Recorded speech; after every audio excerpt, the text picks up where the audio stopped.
Welcome back to The Explainer. Today, we're unpacking an absolutely fascinating, high-stakes situation that's unfolding right now in the Indian Ocean.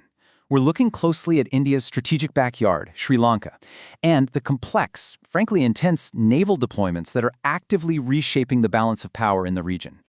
Okay, let's dive into this. Who actually controls the world's most critical shipping lanes? That is the fundamental riddle of modern global trade. Sri Lanka might seem like a relatively small island nation, but geographically, it sits perfectly astride the most vital east-west shipping lanes in the entire world. Make no mistake, influence over these waters literally means influence over the global economy. So, we're going to break this complex tug-of-war down into 5 clear phases. 1. The geopolitical chessboard. 2. The string of pearls. 3. India's strategic imperatives. 4. The diplomatic tightrope. And 5. The future of integration. Let's get right into it. Phase 1. The geopolitical chessboard. Understanding the naval deployment. The big concept anchoring our discussion today is Operation Sindhu Sagar. Basically, this is the Indian Navy conducting strategic maritime security, hydrography, and surveillance operations right in Sri Lankan waters. And look, this isn't just some routine, everyday patrol. India is aggressively deploying its naval assets here to make absolutely sure the Indian Ocean stays secure against any external influence. Moving on to Phase 2. The string of pearls. The background conflict. Now, for over a decade, the massive elephant in the room has been what analysts refer to as the string of pearls. This is China's geopolitical strategy to essentially encircle India by building a network of military and commercial maritime facilities. And the absolute crown jewel of this strategy, that would be Sri Lanka's Hambantota port.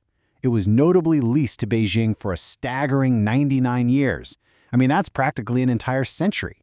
But hey, geopolitical momentum can shift rapidly, right? And this brilliantly illustrates that shift. Back in 2017, China secured that 99-year lease. But fast forward to 2022, and Sri Lanka gets hit with a brutal economic crisis. India steps up, handing them a multi-billion-dollar lifeline, which completely flipped the dynamic. So when Chinese vessels, widely classified as spy ships, showed up in 2023, New Delhi applied some serious diplomatic pressure. The result? Sri Lanka actually banned all foreign research vessels from docking for a whole year. All right, Phase 3. India's strategic imperatives. The counter-offensive. So why is India pushing back so hard? It really comes down to 3 primary strategic imperatives. Number 1, executing the Sagar vision. Number 2, securing SLOCs. And number 3, preventing submarine tracking. Let's look at imperative number 1, the Sagar vision, which stands for security and growth for all in the region. India essentially wants to lock in its status as the definitive net security provider. By stepping up and directly supplying assets, like Dornier aircraft to Sri Lanka, India is sending a loud and clear message that it is the region's absolute first responder. Now, what's really interesting about this slide is the massive scale here, 80%. That brings us to imperative number 2, securing SLOCs, or sea lines of communication. Think about this, over 80% of India's oil imports travel right through the Indian Ocean. So, letting a competing power grab a military foothold in Sri Lanka, that is just non-negotiable for New Delhi. Protecting those energy routes is literally a matter of national survival. Then we have the third imperative, preventing submarine tracking. Those Chinese ships we talked about earlier, specifically the Yuan Wang class, they were operating in the area, mapping the ocean floor. And the big concern is they were tracking Indian nuclear submarines. By actively pushing these foreign research vessels out of Sri Lankan waters, India protects the absolute secrecy of its sea-based nuclear deterrence.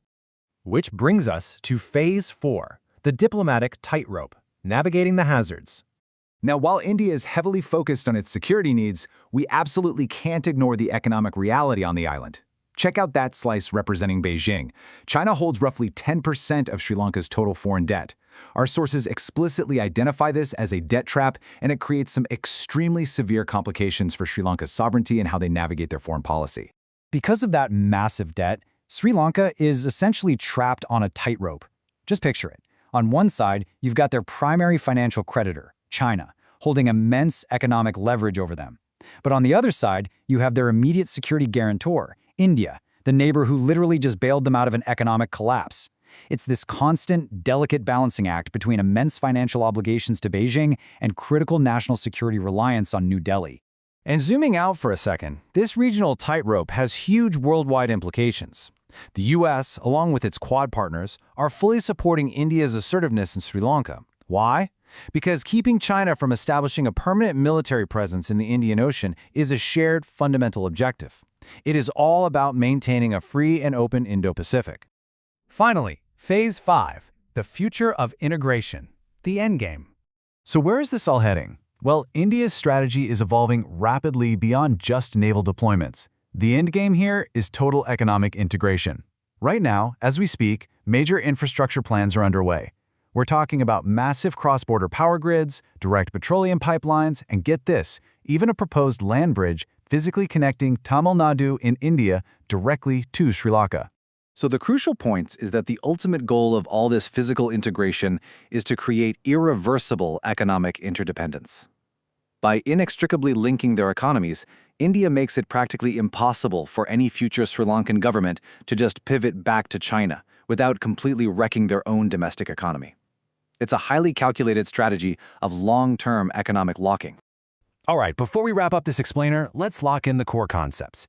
The big overarching theme to remember here is backyard security going up against the string of pearls.